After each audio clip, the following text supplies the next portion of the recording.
मान्सूनचं महाराष्ट्रात आगमन झालंय। हवामान विभागानं दिलेल्या माहितीनुसार मान्सून कोकण आणि मराठवाड्यातील जवळपास सर्व जिल्हे व्यापलेले आहेत। नैऋत्य मोसमी वाऱ्यांनी विदर्भात देखील धडक दिलेली आहे। मान्सूनचं मंगळवारी पश्चिम विदर्भात आगमन झालं। मान्सूनचं आगमन होताच विदर्भात पावसानं दमदार हजेरी लावली।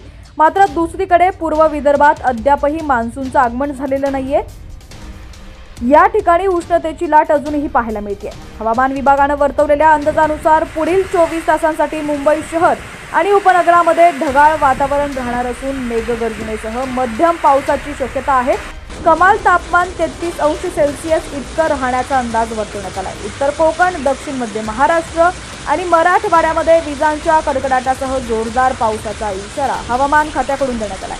मुसळधार पावसाची शक्यता आहे, तर दुसरीकडे मध्य महाराष्ट्र आणि विदर्भात देखील मुसळधार पावसाचा इशारा देण्यात आलाय। अनेक जिल्ह्यांमध्ये विजांच्या कडकडाटासह दमदार पावसाची शक्यता हवामान खात्याकडून वर्तवण्यात आली आहे। दरम्यान या काळात नुसता पाऊसच पडणार नसून वादळाचा इशारा देखील देण्यात आलाय। महाराष्ट्रात वाऱ्याचा वेग ताशी 50 ते 60 किलोमीटर राहू शकतो असं हवामान विभागानं म्हटलेलं आहे। महाराष्ट्रातील अनेक भागांमध्ये सध्या जोरदार पाऊस सुरू असून पाऊस आणि सोसाट्याच्या वाऱ्यामुळे अनेक जिल्ह्यांना मोठा फटका बसलाय। मोठ्या प्रमाणात नुकसान देखील झालेलं आहे।